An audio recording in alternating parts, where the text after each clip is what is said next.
So you notice that the title here is Exploring Intercultural Communication in Preventing Conflicts Between Local Student and Immigrant.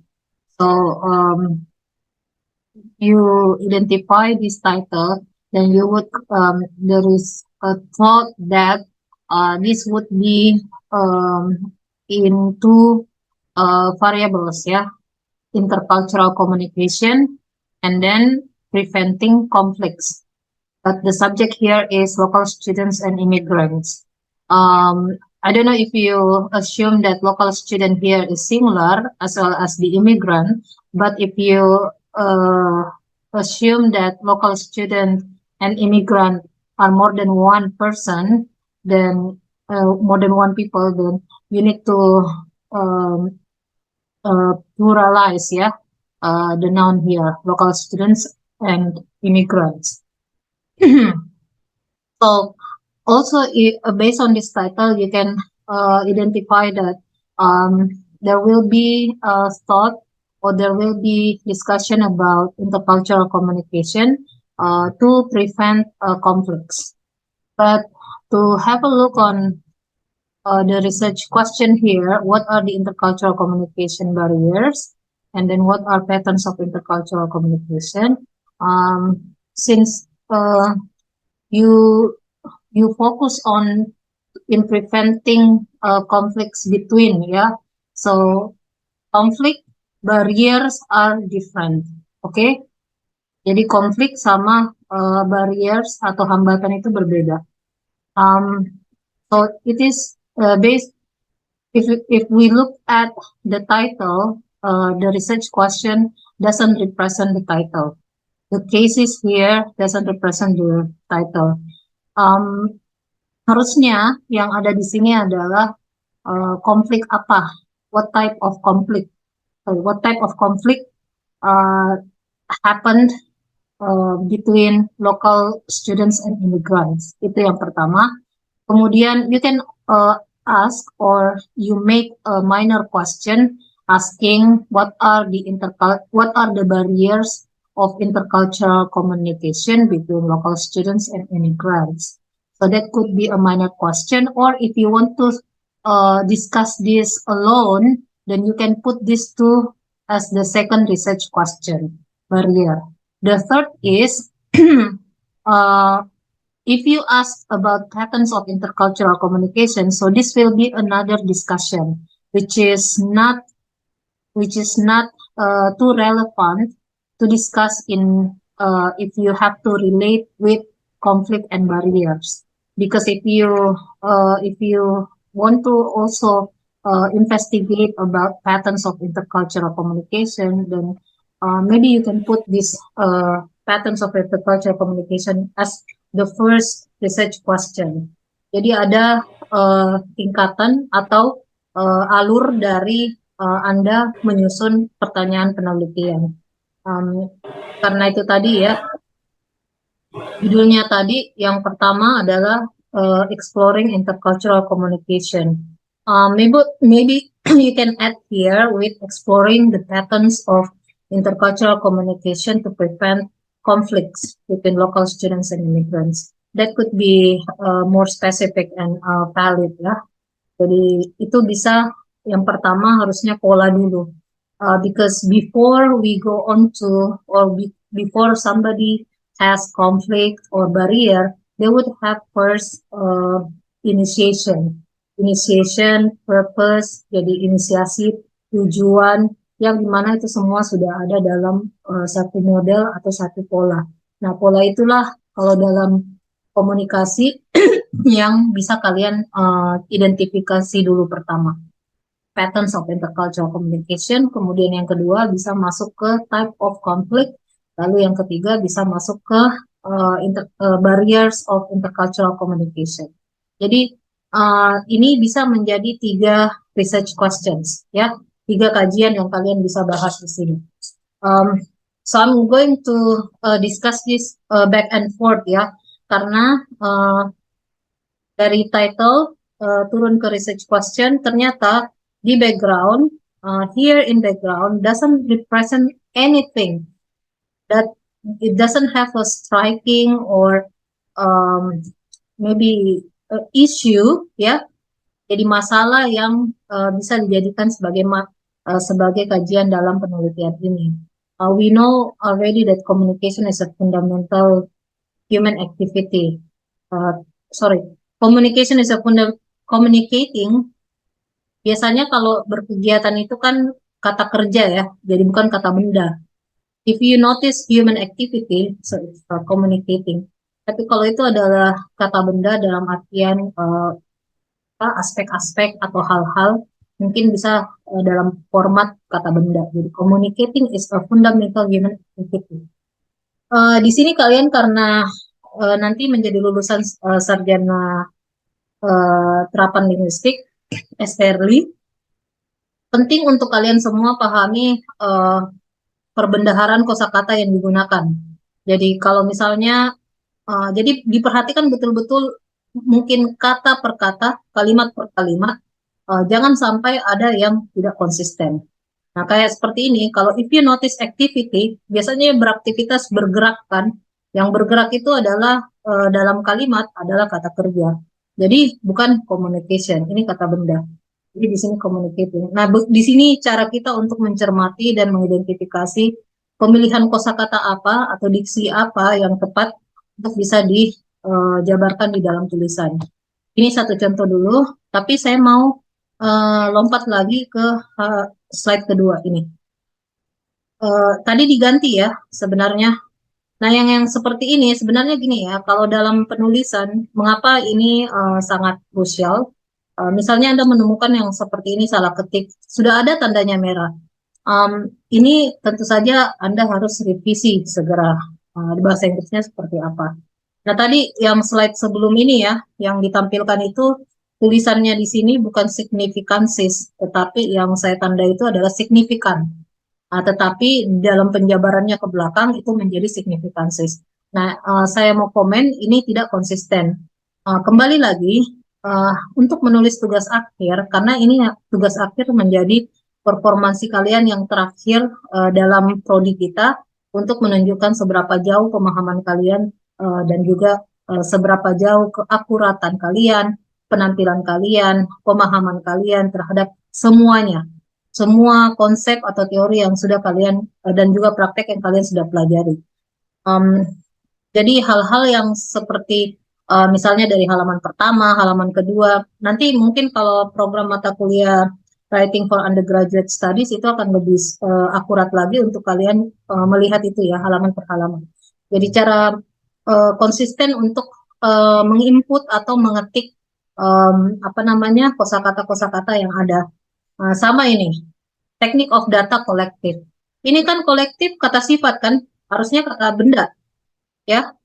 Jadi, dan yang sebenarnya ini sudah ada di meeting 9 kalau tidak salah, PowerPoint saya. Jadi teknik of data collection. Di situ harusnya dicermati. Ada panduan atau ada materi awal yang diberikan kepada kalian, itu benar-benar kalian harus melihat. Apakah ini adalah yang pertama singular atau plural, yang kedua apakah ini pemilihan kosakatanya, apakah dia kata benda, kata kerja, kata sifat, atau kata keterangan.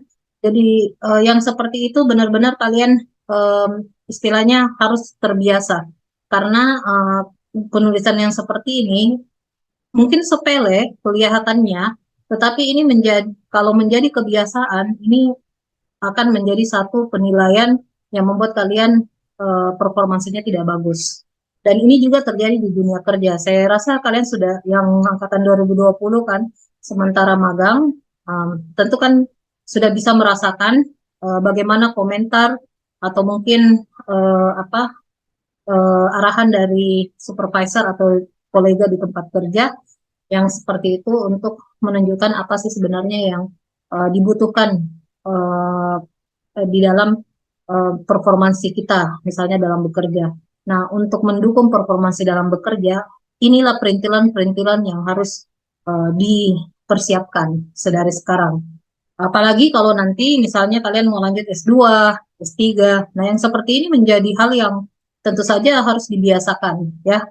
Jadi ini saya mulai dulu dari hal yang perintilan seperti ini dulu, karena terlalu sering mahasiswa menganggap ini sepele. Justru karena dari sepelenya ini, ternyata pada saat performansi di dunia kerja, terlalu sering menyepelekan apa-apa, sehingga kinerja kurang bagus di dunia kerja. Karena hal perintilan sekecil ini pun tidak diperhatikan, artinya sangat disepelekan. Makanya performansi kerja kurang bagus.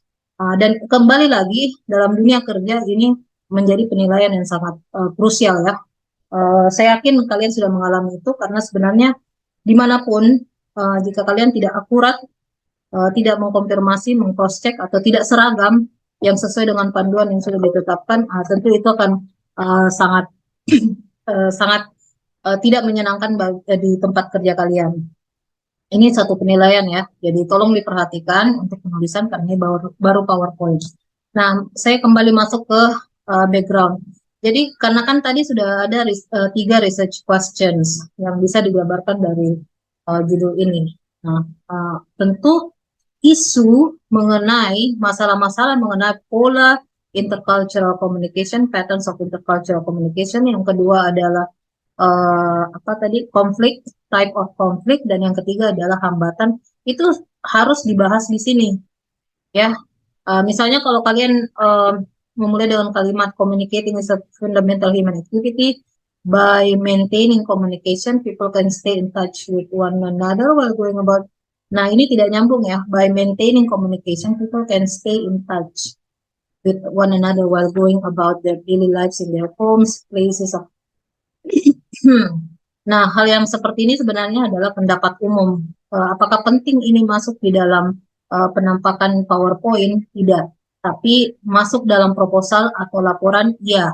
Karena penulisan dalam proposal dan laporan itu boleh secara gamblang menyampaikan ide atau misalnya pikiran-pikiran yang untuk menjelaskan lebih komprehensif dan holistik lagi. Tetapi di PowerPoint tidak. Makanya ini tidak penting. Kalau di PowerPoint, makanya dibedakan ya. Kalau kalian menyajikan satu materi, baik kalau itu adalah secara tertulis, tertulis ya, bukan penampakan seperti ini tampilannya PowerPoint, tentu kalian harus menjabarkannya secara lebih lengkap dan komprehensif.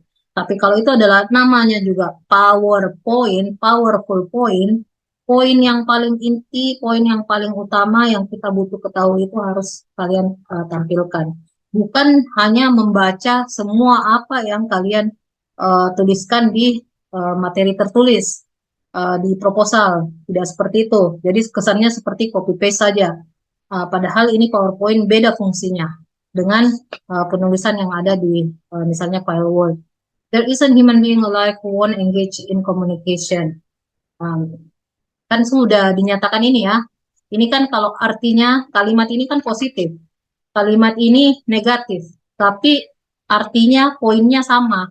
Apakah perlu itu di dalam PowerPoint? Kembali lagi tidak perlu dan sangat mengganggu karena kalimat ini disebut dengan redundant. 2 kali artinya disebutkan. Kalian terlalu wordy ya, terlalu buang kata-kata. Communication is crucial to human existence. Ini juga crucial, fundamental, and then won't engage ini ya, is a human being alive who won't engage in, sama semua ini poinnya. Ini coba kalian kalau di dalam menulis belajarlah untuk istilahnya gini, mengungkapkan satu poin itu dalam satu kalimat berikutnya itu berbeda poinnya, sehingga kosakata yang kalian sampai dijabarkan itu akan berbeda pula. Kosakata ini adalah berbeda. Tapi saya harus katakan ini adalah wordy, terlalu buang kata-kata, karena poinnya 3 kalimat sama. Due to communication, human understanding has been growing from day to day. Communication also contributes to the development of a social structure that is constantly in need of something, bla bla bla. Nah, ini kan tidak ada dari background ini menunjukkan mengarah ke apa yang terjadi dalam pola berkomunikasi, apa konflik yang terjadi dalam intercultural komunikasi, apa hambatan-hambatan. Jadi seharusnya di sini kalian menyatakan di background, communicating is a fundamental human activity. Di dalam berkomunikasi, masyarakat secara umum memiliki pola-pola pola-pola khususnya dalam intercultural communication karena mereka datang dari background yang berbeda-beda. Ternyata masyarakat yang berasal dari background yang berbeda, utamanya budaya yang berbeda, memiliki persepsi atau cara pandang yang berbeda-beda pula. Sehingga ketika bertemu dalam satu komunitas, satu pertemuan, itu kan bisa kalian jabarkan di situ. Bisa saja terjadi konflik. Hal ini yang seperti itu kan bisa kalian extend ya idenya. Konflik itu bisa disebabkan karena silahkan menyebutkan dan disitulah kalian bisa nanti ya saya jelaskan di literature review mengadakan kutipan berdasarkan si A mengatakan bahwa um, atau hasil penelitian dari si A menunjukkan bahwa masyarakat yang berbeda pandangan budaya sering menunjukkan konflik apa gitu misalnya. Jadi itu yang kalian masukkan di sini di background.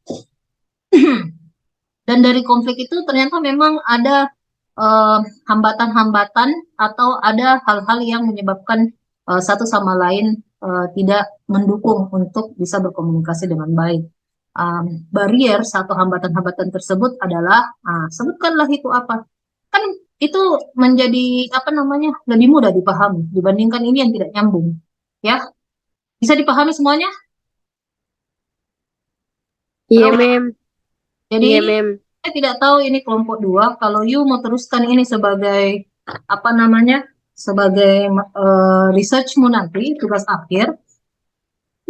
Ini kalau dia dari proposal saja dan laporan, it's okay kalian input kalimat-kalimat ini. Tetapi yang saya mau lihat di background ini harusnya untuk kasus ini kalian lebih lengkapi lagi.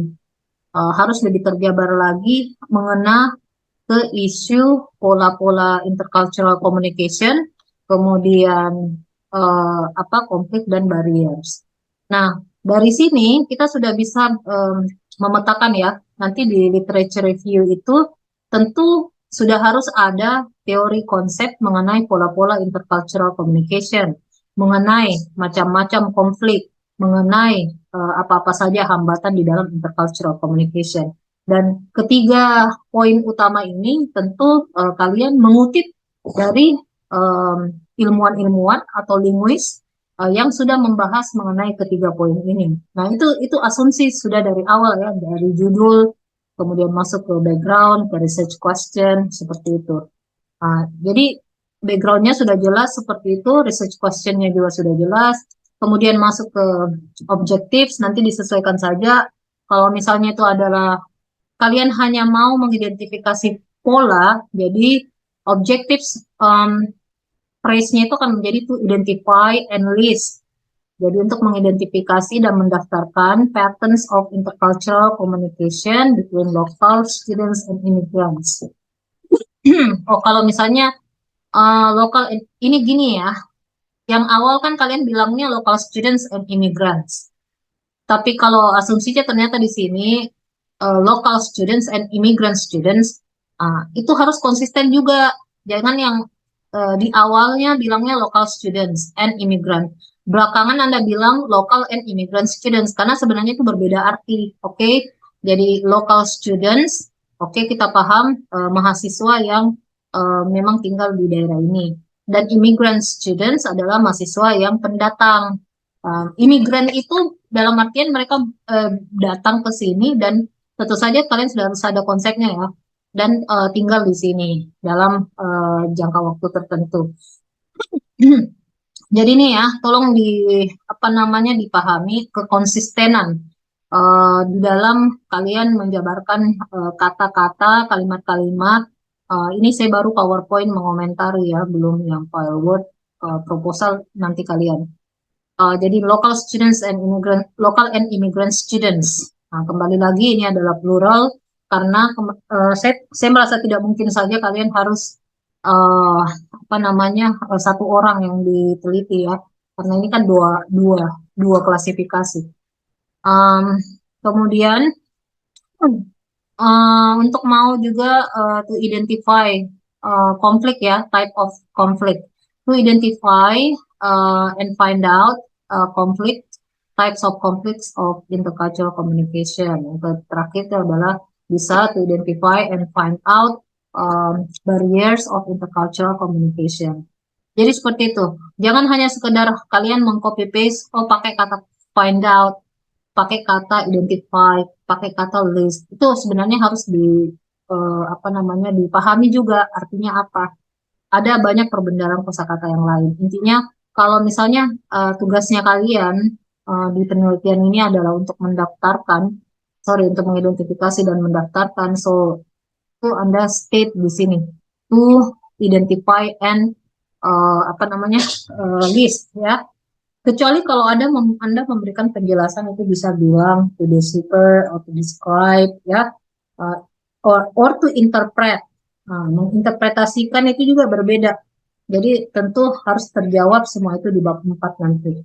Jadi ini ya, walaupun sekedar kalian mengcopy paste kata-kata yang sama dengan research question, tapi diidentifikasi ini dulu, ditandai dulu apa objectives-nya.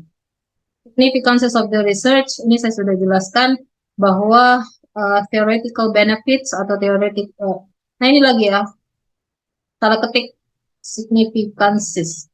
Saya tidak perbaiki, jadi seperti ini kembali lagi hal yang sepele, hanya ini bisa akumulasi dari semua ini menunjukkan kinerja atau performansi kalian. Itu menjadi satu penilaian secara keseluruhan ya. Misalnya makanya jangan berpikir bahwa ini kenapa saya tidak lulus mata kuliah ini? Ya karena ini tadi kesinkronan atau keseringannya Anda menyepelekan hal-hal yang seperti ini, perintilan, itu menjadi penilaian yang sangat krusial ternyata. Jadi itu harus Anda pahami ya. Jadi diperhatikan memang betul-betul halaman per halaman dalam penulisan.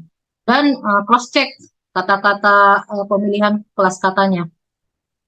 Nah, ini kan R ya, ini kan singular ya.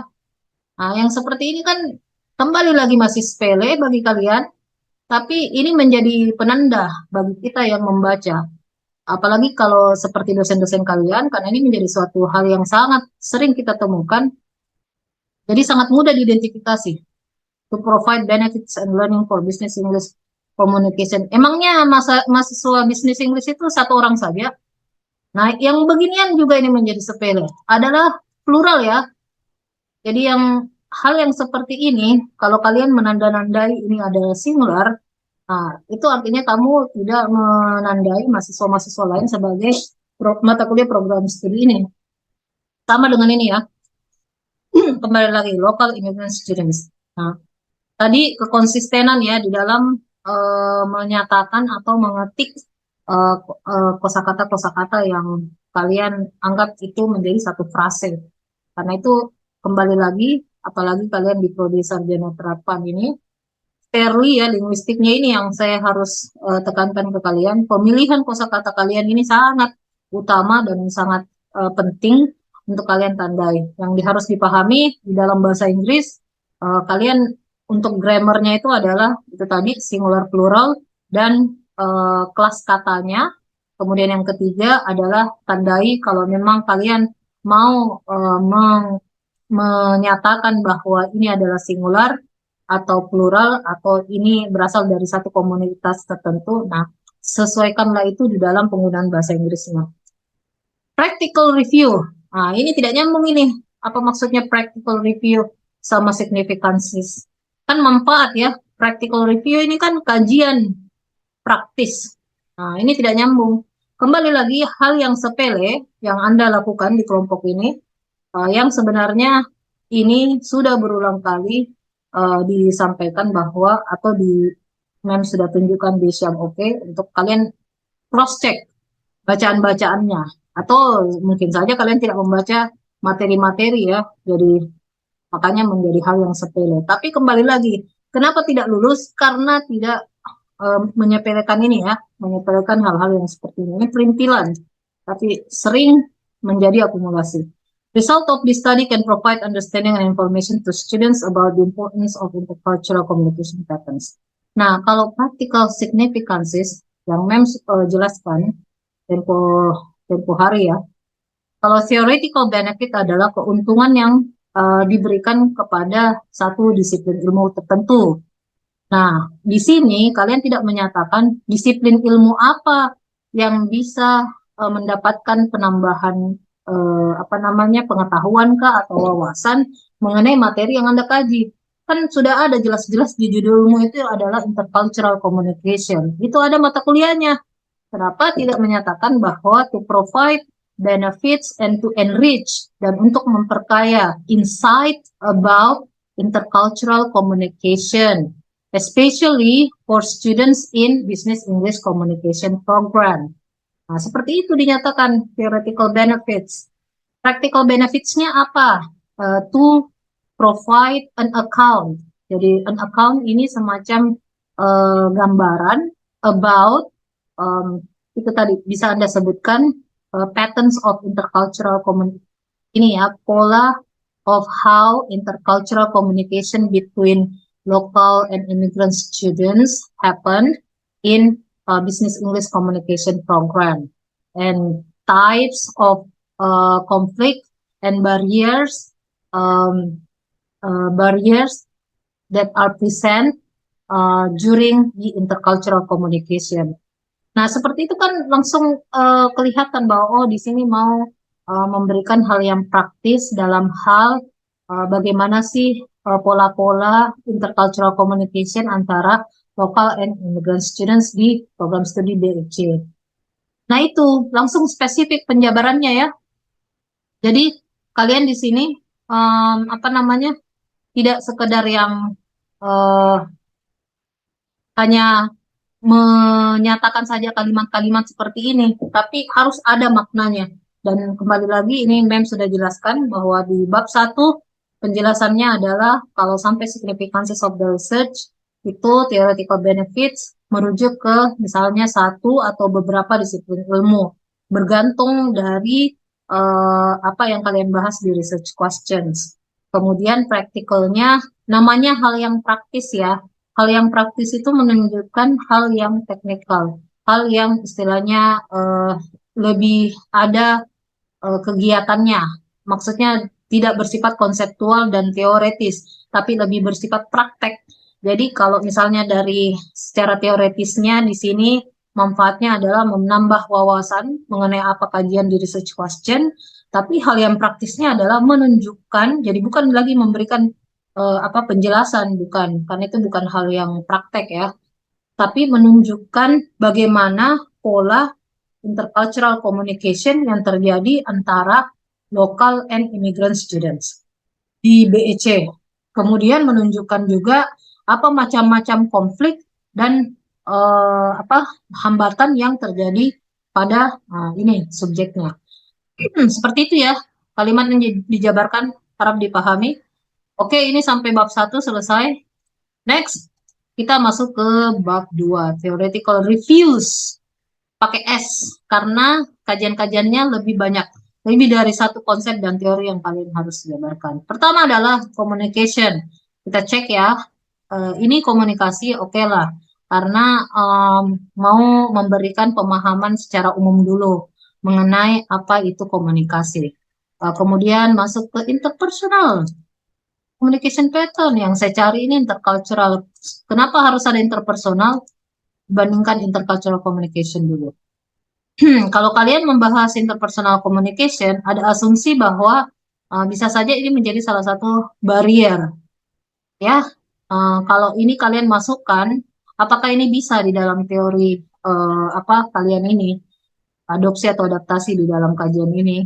Bisa saja, tetapi ini mungkin menjadi satu pembahasan yang masuk ke dalam barriers ya, konsep yang mau kalian jabarkan soal barriers of intercultural communication.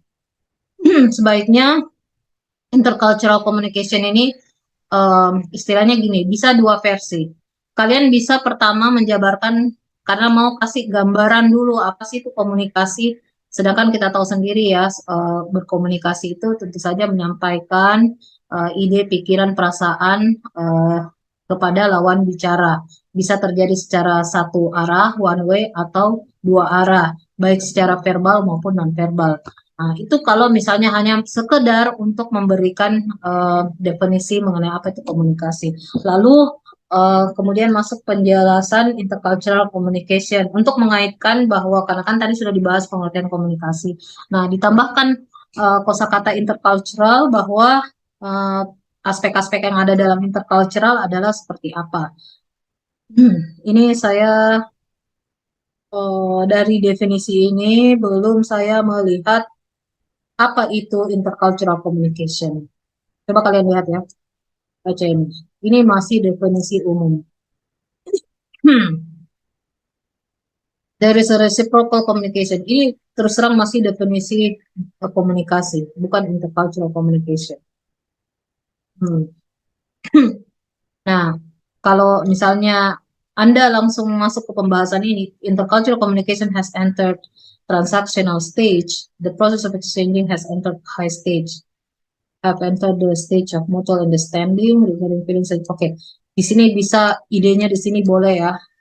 Ini bisa satu ide yang bisa menunjukkan karakteristik dari intercultural communication, tapi belum menyeluruh lagi. Artinya masih sekedar bayang-bayang untuk menunjukkan poin mengenai intercultural communication. Nah, ini sedikit saja saya mau komentari. Untuk kalian semua ya nanti yang menulis tugas akhir, Mem tidak mau melihat ada yang seperti ini. Wallstrom in Liliweri. Ini artinya kalian melakukan kutipan istilahnya secondary citation ya. Kutipan yang kalian hanya melihat dari hasil tulisannya orang. Yang sebenarnya ini ada teknik khusus sendiri di mana kalian tidak perlu melakukan apa namanya ketikan untuk mengutipnya seperti ini. Harusnya ini saja, sorry, Wallstrom tahun berapa gitu. Karena kan ini si Liliweri tulisannya di tahun 2013 ya.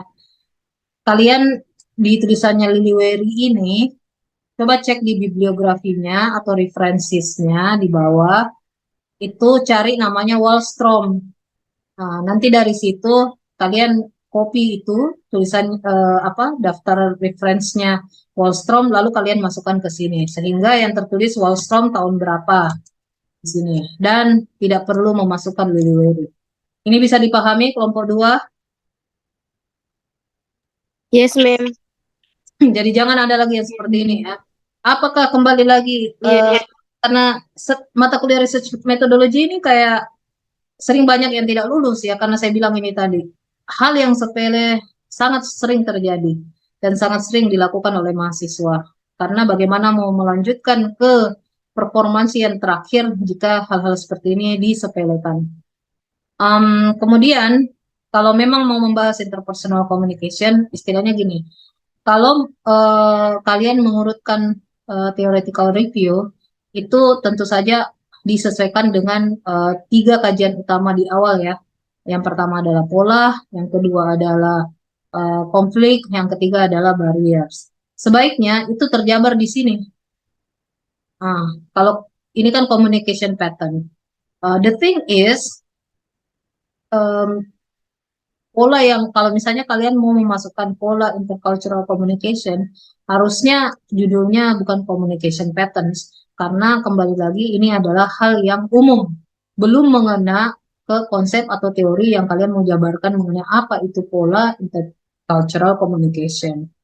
Kan sudah masuk pembahasan intercultural communication tadi yang kedua kan, jadi communication, intercultural communication, kemudian ke intercultural communication patterns, kemudian bisa masuk conflicts, types of conflicts in intercultural communication, lalu yang terakhir bisa masuk ke barriers of intercultural communication. Nah, sehingga nanti di conceptual framework ini salah, itu akan terjabar di sini. Jadi yang pertama itu akan mulai dengan kalau misalnya kalian masih pakai versi communication dulu idenya, sebaiknya langsung saja ya intercultural communication. Di bawahnya itu terbagi atas 3, patterns, conflict, barriers. Patterns itu generate, menghasilkan kira-kira pola-polanya apa saja. Nah, pola-pola intercultural communication itu kan istilahnya gini, yang namanya pola berkomunikasi secara umumnya, karena di sini kalian juga kalau mencari teori konsep, coba dipahami dulu Jangan sekedar hanya dapat yang kayak seperti ini, apa itu intercultural communication, tapi tidak ada kayak semacam apa namanya hal yang konkret yang bisa kalian jadikan indikator untuk kalian teruskan ke penelitian kalian. Misalnya ini kan sebenarnya clue ya, transactional stage. Jadi ada tahap sebelum transactional stage, mungkin introductory stage, atau mungkin apa ya, kalau ini pakai transactional, ini kan istilahnya frase yang dipakai, phrase yang dipakai untuk dalam konteks bisnis ya. Nah, biasanya sebelum orang bertransaksi terjadi apa dulu? Promosi kah, periklanan kah, atau apa ya? Jadi Astaga, ang naman ito, ano te, mali, belayan ako, yung panimani na. Astaga, dari sini niya tampan na. jadi harus dipahami dulu kalau misalnya sudah ada clue seperti ini transactional stage, jadi akan ada tahapan-tahapan selanjutnya atau sebelumnya. Nah, itu menjadi hal yang konkret yang kalian bisa jadikan sebagai indikator untuk melihat apa pola-polanya. Tetapi secara umum ini hanya sharing dari Mem ya, karena yang namanya berkomunikasi itu bukan saja tahapan dalam berkomunikasi, tetapi untuk melihat pola artinya lebih kepada bagaimana interaksi yang terjadi pada saat berkomunikasi. Nah, pada saat orang berkomunikasi, pola yang terjadi adalah itu tadi, apakah satu arah, dua arah, atau mungkin ini ya, reciprocal juga boleh, timbal balik, kemudian ataukah mungkin juga bisa local student, ini ya, a local student to immigrant students. Jadi satu orang local student ke imigran ke beberapa immigrant students, atau dua orang local students ke dua orang immigrant students. Nah, yang seperti itu namanya pola-pola. Seharusnya ada konsep-konsep seperti itu. Tetapi sayangnya tidak ada di sini, sehingga itulah yang mungkin akan menyebabkan siapa yang akan meneliti ini akan bingung-bingung. Gimana caranya mau ambil data, apa yang mau diteliti, mau apa kasih sinkron dari research question sampai ke bab 4 nanti menjawabnya seperti apa. Itu karena dari teori konsep yang kalian adopsi, asal-asal dicaplok saja. Sehingga kalian hanya kayak copy paste, oh ini mengenai intercultural communication, kasih masuk saja, input saja. Tidak seperti itu. Makanya membaca dengan baik. Jadi kalau yang seperti itu, kalian membutuhkan minimal itu adalah 5 teori atau konsep yang bisa membantu Anda membuka pikiran soal apa itu intercultural communication. Kira-kira pola-pola dalam intercultural communication itu seperti apa. Nah, itulah penting mengapa kalian harus mencari hasil-hasil studi atau mungkin buku-buku yang sudah membahas atau mengkaji mengenai konsep ini ya, intercultural communication. Jadi harus ini masih sangat lemah untuk kalian menjabarkan sebenarnya nanti apa yang kalian mau cari dalam penelitian. Ini sudah yang apa namanya sudah tersesat di sini ya. Jadi di sini dari awal oke lah, karena semua orang tahu pengertian komunikasi itu apa. Tapi masuk ke konsep-konsep berikutnya sudah tersesat, sehingga apa yang terjabar di conceptual framework semakin tidak jelas. Saya belum kalau tidak salah saya belum bahas ini ya.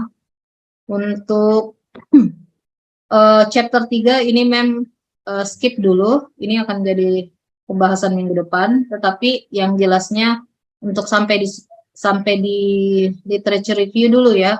Ini supaya kalian bisa nanti dari konsep teori ini, inilah yang menjadi dasar bagi kalian untuk bisa menjabarkan apa yang akan diteliti. Artinya tidak sekedar hanya mengadopsi saja teori konsep atau mengcopy paste saja kutipan-kutipan dari manapun, sehingga nanti keberlanjutannya adalah teori konsep yang kalian adopsi itu harus kalian memiliki versi pemahaman sendiri yang kalian harus tunjukkan nanti di conceptual framework bahwa seperti ini alur dari pelaksanaan penelitian kalian secara teoritis atau konseptual. Nanti untuk teknisnya itu kalian nanti masuk ke chapter 3 research design. Oke. Jadi saya skip dulu ini. Bisa dipahami ya untuk kelompok 2, kelompok 1 juga? Iya, ma'am.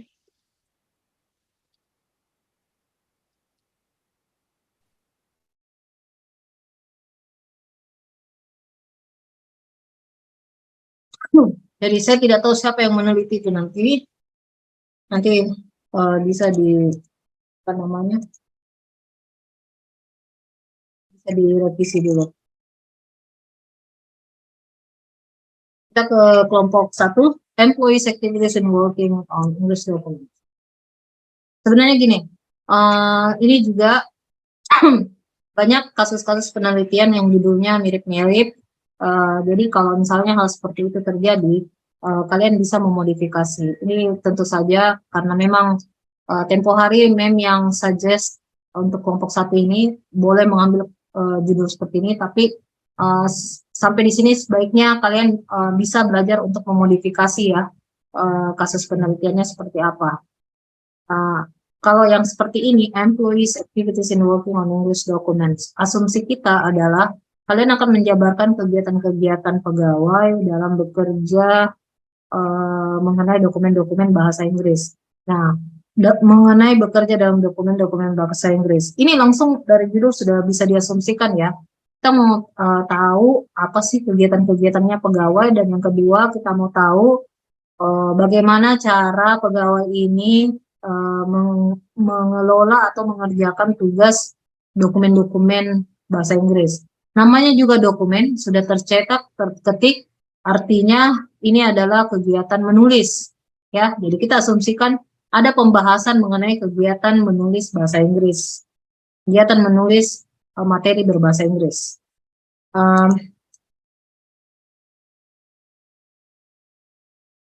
Ini tidak konsisten. Research questions, research objective. Emangnya satu saja tujuan yang kalian mau jabarkan dari pertanyaan? Kembali lagi, hal yang sangat sepele dilakukan. Research questions, research objectives. Ya, theoretical, tidak pernah membilang theoretical review, chapter 2, oke. Yang di-miss, sorry, ini belum ada signifikansis ya, of the research, jadi ini yang miss. Oke, theoretical review boleh, conceptual framework boleh. Sorry, ini bab 2. Kita masuk ke chapter 1. Di situ kan dari judul ya. Atau kita lompat dulu ke ini. Mau bertanya apa mengenai kegiatan-kegiatan pegawai di dalam mengerjakan dokumen bahasa Inggris. Ini tidak lengkap. To work on English documents. Tadi di judul ada English-nya. Di sini hilang Inggrisnya. Kembali lagi tidak sinkron. What are the employees perceptions? Nah, kalau begini, coba deh. Ini kan employee, ini kan singular ya. Perceptions ini kan plural ya. Coba kalian cross check dulu. Di grammar itu perception. Bisakah persepsi itu kalian hitung? 1 persepsi, 2 persepsi, 3 persepsi, 4 persepsi? Mungkin tidak bisa ya. Ini menjadi uncountable noun. Kata benda yang tidak bisa dihitung. Jadi tidak perlu Anda menambahkan penanda S untuk menjamakkan persepsi-persepsi. Jadi ini sama, persepsi ini cara pandang ya, sama dengan misalnya udara. Udara kalian tidak bisa hitung.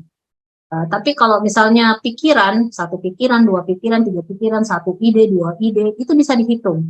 Nah ini yang apa namanya, kembali lagi, terapan linguistik, pahami kosakata bahasa Inggris untuk kalian bisa pakai di dalam penulisan, apalagi tugas akhir.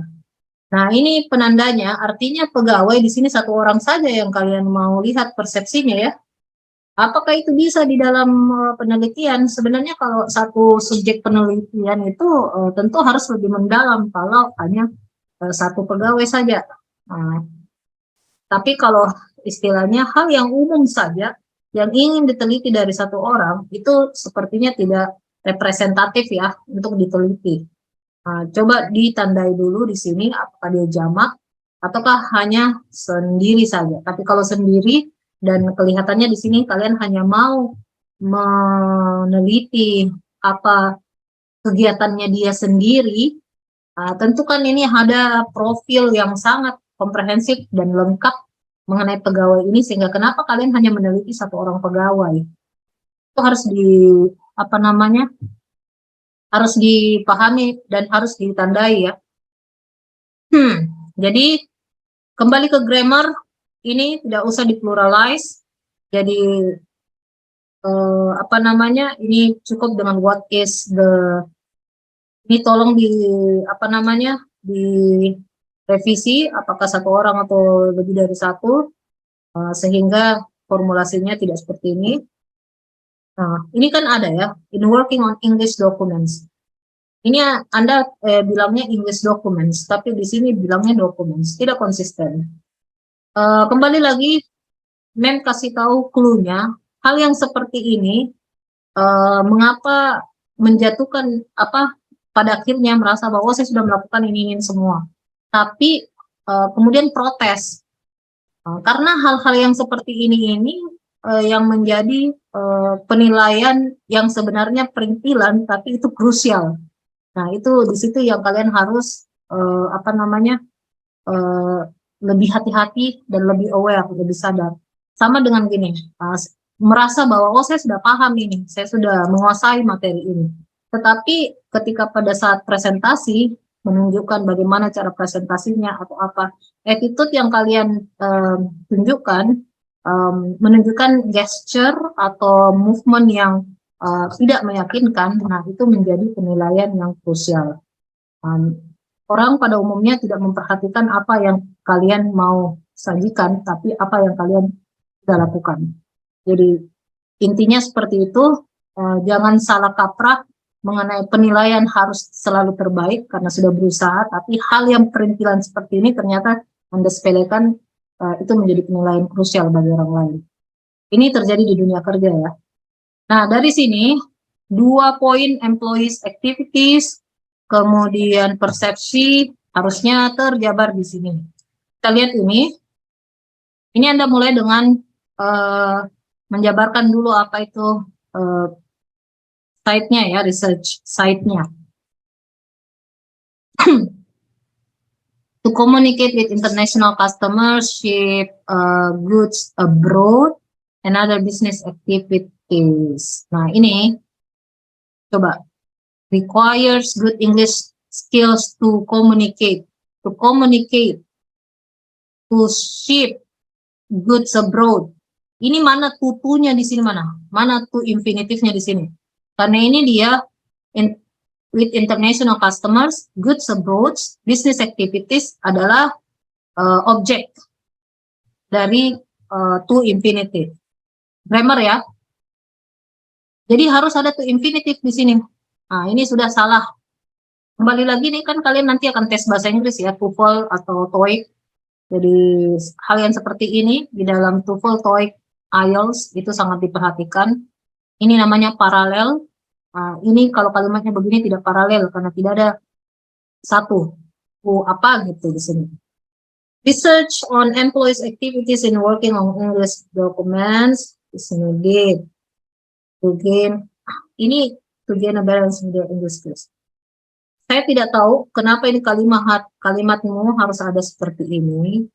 Karena sebenarnya gini, kalimat pertama dan kalimat kedua itu tidak nyambung.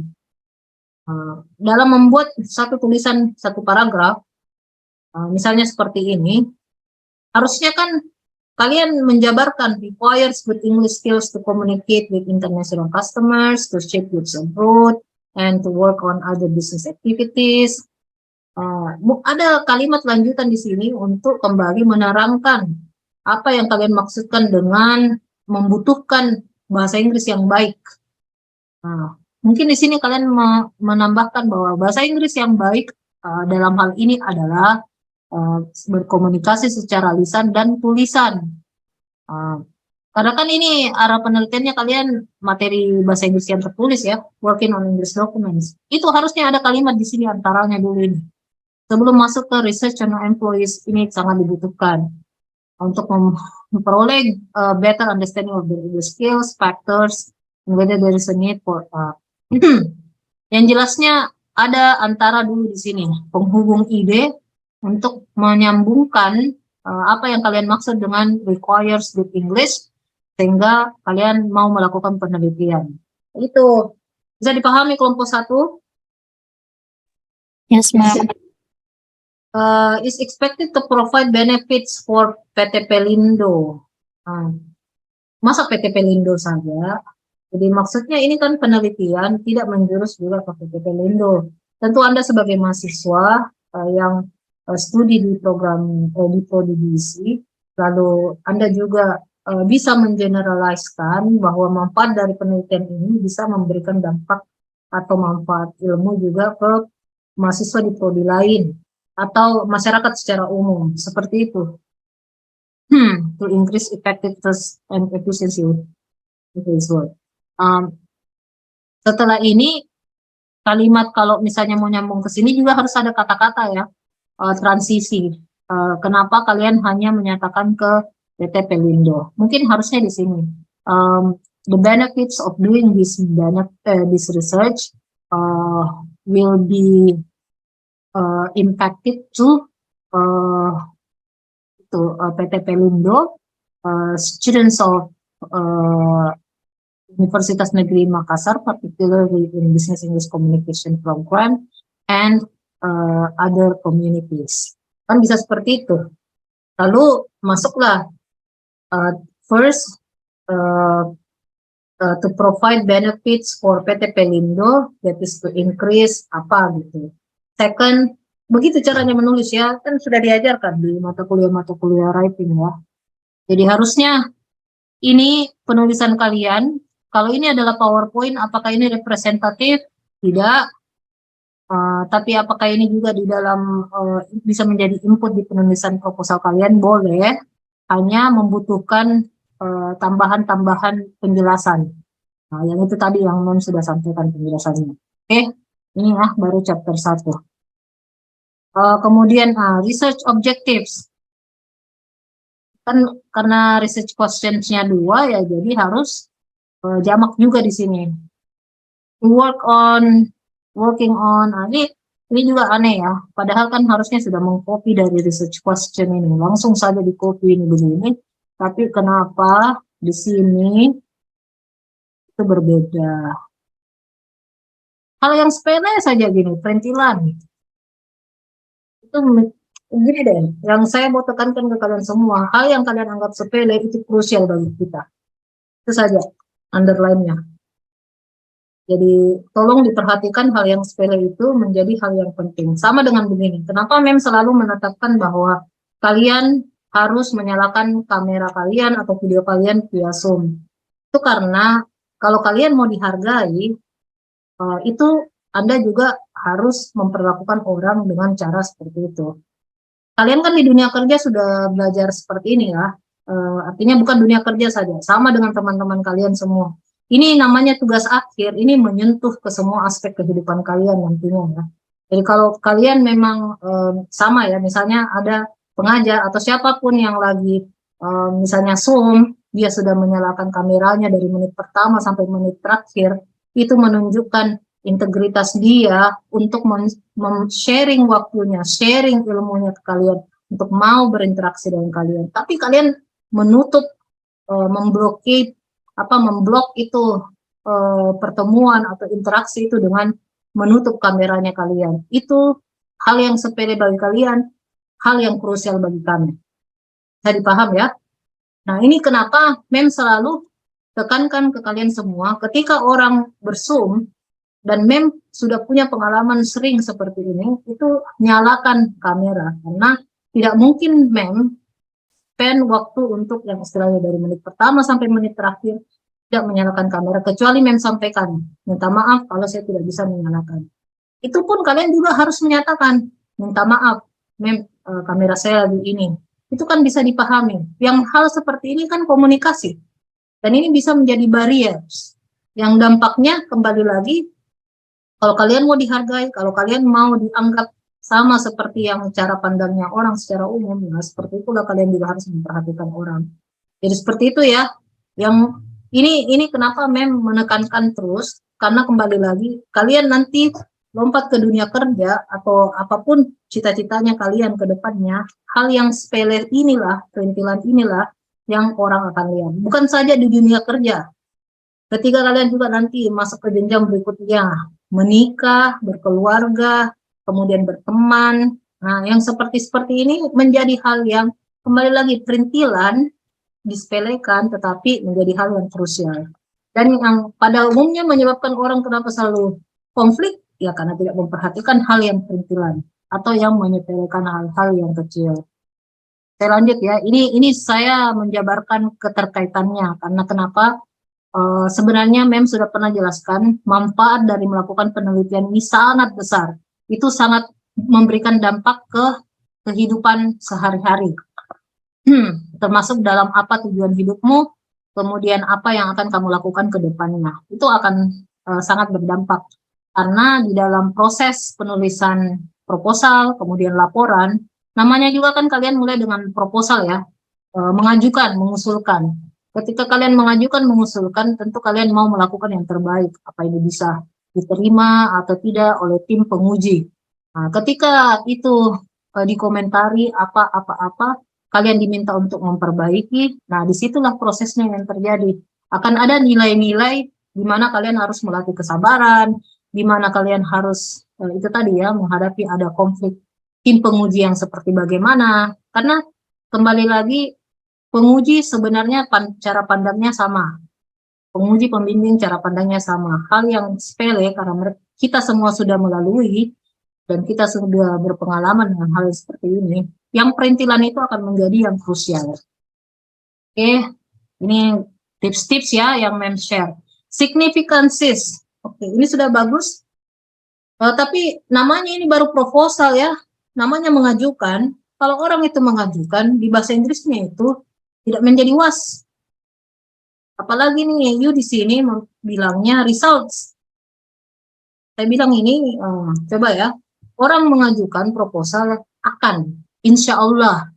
Jadi in English will be results of this study will be expected ya. Itu kalau sudah nanti meneliti, sudah bikin laporan penelitian, itu results of this study were expected to ya. Jadi akan berubah. Kembali lagi hal yang sepele ya. Jadi ini penulisan bahasa Inggris kena semua. Mau konsepnya, cara kalian memetakan pikiran, nah kemudian pemilihan kosakata atau pembedahan bahasa Inggris yang mana yang kalian tepat harus lakukan. Ini proses pembelajaran sedikit demi sedikit, yang jelasnya men-share clue-cluenya di sini supaya kalian bisa paham. Nanti kan istilahnya nanti kalau sudah masuk di seminar tugas akhir itu akan bisa apa istilahnya membantu kalian, memudahkan kalian untuk melaksanakan seminar tugas akhir. Ini ya, expected to contribute for the extent of particularly English for administration. Sebenarnya bukan English for administration ya, English for apa namanya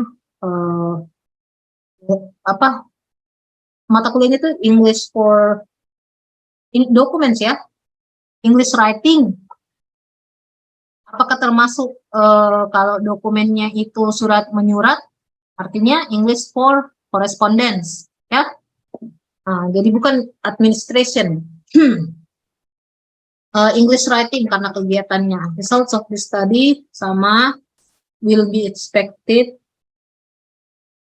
that this research. Ini nggak nyambung nih bahasa Inggrisnya. This study will be expected that this research will be expected to, kan itu kata expect to satu frase ya yang bergabung. Jadi hilang ini tuh nih. Can be used as a reference material for employees and contribute to. Ini di sini tuhnya nih lari. Kalau was expected to contribute to English learning studies for English learning study for. Ini juga tidak nyambung ya pemilihan kosakatanya. Bukan reference material, kan ini akan ada menunjukkan kegiatan-kegiatan di dalam mengerjakan dokumen-dokumen berbahasa Inggris, sehingga yang practical benefits-nya adalah akan menunjukkan cara-cara mengelola working on English documents, particularly at PT Pelindo PT Kemas. Itu. Yang kedua, karena tadi membahas persepsi ya. Jadi secara praktisnya akan menunjukkan bagaimana cara pandang, the way employees perceive ya, perceive or view the activity, the English writing activities in working on English documents. Nah, seperti itu. Jadi cara pandangnya. Nah, itu hal yang praktis. Jadi yang ini saya pikir ini tidak nyambung. Ini boleh, tetapi ditambahkan lagi for English for specific purposes, particularly English for correspondence and English writing, in terms of dalam hal apa. Itu tadi ya, menunjukkan daftar kegiatan-kegiatan untuk mengerjakan dokumen bahasa Inggris dan persepsi pegawai mengenai kegiatan-kegiatan menulis bahasa Inggris yang dilakukan. Oke, masuk ke sini. Reviews. English for specific purpose. Oke, boleh ya. Dari sini kalian mulai. Kemudian kalau sudah English for specific purpose, itulah masuk di apa tadi itu English for correspondence kah atau English writing. Nah, seperti itu. Anda tidak perlu membahas komunikasi karena ini yang kalian mau teliti kan ininya, kegiatan menulisnya. Komunikasi tertulis mungkin bisa saja, tetapi harusnya yang lebih spesifik kalian bahas itu adalah English writing, kegiatan English writing, bukan komunikasi. Jadi ini salah. Kemudian business communication. Nah, ini kan ini 3 ya. Ini mungkin kalian mengadopsi teori dari si Ansari. Jadi communication terbagi atas 3 hal kegiatan komunikasi: business communication, promotion, and product. The thing is, harusnya jangan dulu membahas ini. Kalian mulai dengan ini dulu. English for specific purpose, kemudian English writing, kemudian English for correspondence, kemudian boleh practices English writing activities ya. English writing sudah masuk di situ, English writing activities ya. Sehingga itu masuk ke situ. Lalu mungkin materi kerja di PT Pelindo ya. Jadi apa kira-kira materi kerja di PT Pelindo? Yang pertama kalian bisa masukkan written documents. Materi kerjanya adalah dokumen-dokumen tertulis. Nah, di situ bisa dijabarkan apa-apa saja written documents. Gitu. Jadi ini tidak perlu masuk. Karena written documents akan membahas semuanya ya. Pasti surat menyurat, kemudian membuat flyer, membuat hal-hal yang mau di-share via sosial media, seperti itu, katalog kah misalnya, nah seperti itu. Itu sudah bisa terjabarkan. Di PT Pelindo kan kalian sudah bisa mengasumsikan ya bahwa produknya itu kalau dia adalah dokumen ya entah surat menyurat, dokumen kerjasama, mungkin panduan, apalagi namanya tutorial, yang seperti itu saja kan. Tapi di sini kan kalian mau menginvestigasi kegiatan apa yang dilakukan untuk mereka bisa mengelola English documents-nya gitu. Nanti akan mengarah, kalau kegiatan surat menyurat tentu saja English for correspondence. Kalau kegiatan membuat flyer, English writing plus design, karena akan menunjukkan desain dan seterusnya. Sehingga masuk persepsi. Sehingga di conceptual framework di sini harus terjabar, tidak usah masuk PT Pelindo, langsung saja di sini adalah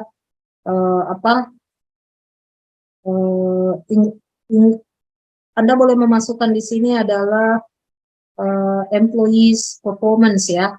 in PT Pelindo. Dibagi dua, operational activities, kemudian perception.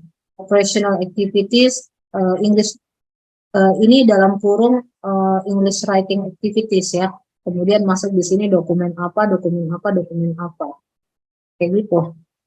Harusnya, this study has identified and found out. Nah, kalimat has identified ini artinya sudah dilakukan penelitiannya, laporan harusnya. Nah, ini harusnya salah.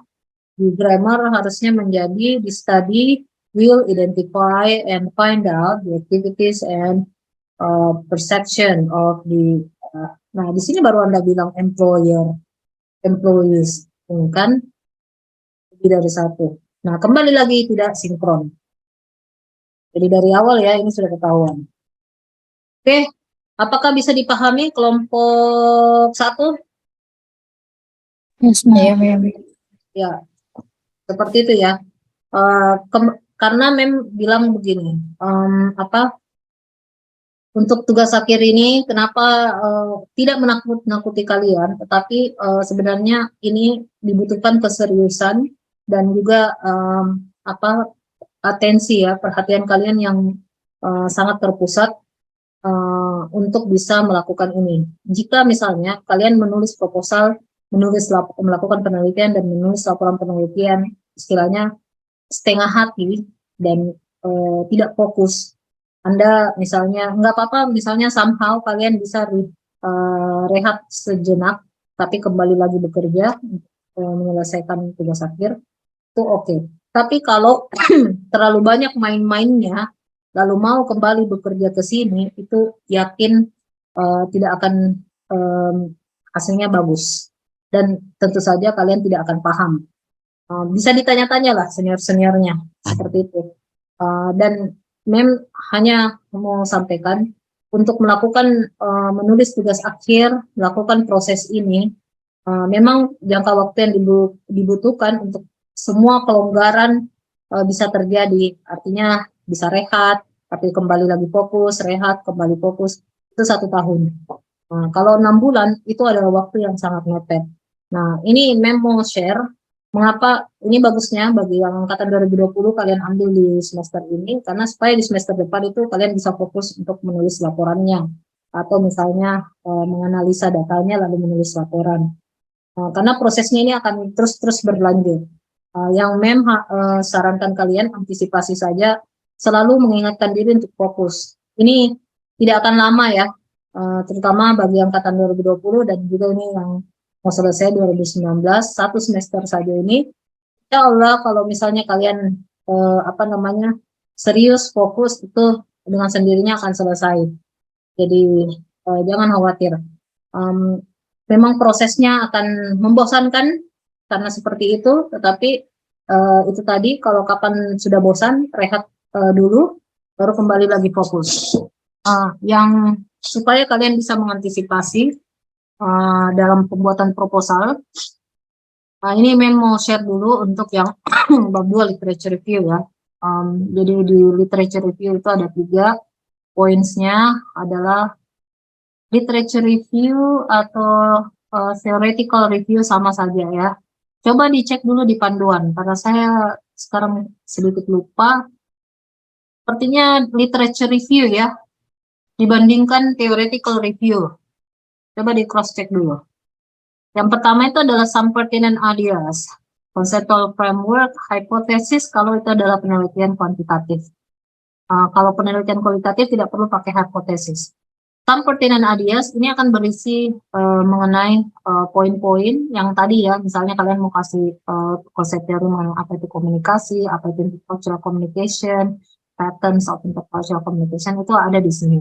Nah, coba di cross check juga nanti di kelas writing for undergraduate ya, itu posisi dan label dari penyebutannya, misalnya kayak gini. Yang dia itu A, some pertinent ideas. Kalau sudah masuk ke definisi komunikasi, itu menjadi 1. Gitu. Kalau intercultural communication 2. Kalau ada pembagiannya, pola-pola intercultural communication itu Ada urutannya ya. Nah, itu nanti di kelas writing for undergraduate. Seperti itu ya, some pertinent ideas, conceptual framework. Nah, saya masuk dulu yang pertama, some pertinent ideas. Intinya ini berisi, ini kan di meeting berapa ini? Entah di meeting 6 atau meeting berapa ini, Mem sudah post PowerPoint ini. Dan sebenarnya kalau kalian baca-baca juga buku-buku yang Mem share di Syam Oke, itu bisa di cross check untuk literature review itu bagaimana sih dan apa-apa saja. Nah, intinya adalah some pertinent ideas atau literature review itu berisi konsep, teori, kajian, bisa hasil studi yang relevan dengan konsep teori yang kalian mau jadikan sebagai definisi terhadap variabel penelitian yang kalian akan teliti. Nah, ini kan kemarin kita sudah pernah membahas variabel-variabel penelitian ya. Saya ambil contoh saja dulu yang tadi itu, exploring patterns of intercultural communication to prevent conflicts between local and immigrant students. Untuk some pertinent ideas-nya, nggak apa-apa kasih mas. Kalau Mem sarankan langsung saja ke intercultural communication. Definisi intercultural communication, lalu masuk aspek pembahasan di bawahnya itu adalah patterns of intercultural communication. Jadi untuk intercultural communication, kalian mendaftarkan di situ, saya sarankan 5 definisi atau 5 konsep kutipan mengenai apa itu intercultural communication. Dari 5 itu, saya yakin kalian akan mendapatkan gambaran secara konseptual apa sih yang dimaksud dengan intercultural communication. Mungkin dari setiap kutipan itu akan menyebutkan karakteristik, akan menyebutkan apa definisi secara sederhana, mungkin akan menyebutkan definisi secara kompleks dengan mengaitkan dalam konteks-konteks yang lebih spesifik lagi, misalnya di tempat kerja kah, atau misalnya di apa komunitas sosial kah, seperti itu. Nah, yakinlah dari situ akan mendapatkan tambahan apa wawasan utamanya mengenai intercultural communication. Kalau sudah mendaftarkan 5, nah itu mendaftarkan 5, ada contohnya, tidak ada. Kalau sudah mendaftarkan 5, itu sudah misalnya ya, kutipan pertama 1 paragraf, kutipan kedua 2 paragraf, paragraf kedua, kutipan ketiga, paragraf ketiga, dan seterusnya. Nanti di paragraf ke-6, tugasnya Anda sebagai penulis sekaligus peneliti adalah menyimpulkan. Menyimpulkan dalam artian mengadaptasi ya, artinya dari 5 definisi intercultural communication yang kalian sudah daftarkan itu, yang mana kira-kira menurutmu yang sesuai dengan apa yang terjadi pada subjek penelitianmu. Jadi kalau kasusnya di prodi BEC, nah, mungkin kalian akan mendapatkan poin-poin dari situ, sehingga you akan bilang di paragraf ke-6, saya menyimpulkan bahwa definisi intercultural communication adalah seperti ini. Namun dalam hasil studi ini akan mengadopsi poin definisi intercultural communication dari kutipan si A dan si D misalnya. Jadi tidak semua juga bisa 5-5-nya diambil. Intinya adalah yang mana dari 5 ini yang sudah terjabar, yang kau sudah pahami, itu berkaitan dengan apa yang terjadi di subjek penelitianmu, dan nyatakanlah itu di paragraf ke-6, sehingga di paragraf ke-6 ini menjadi definisi operational definition.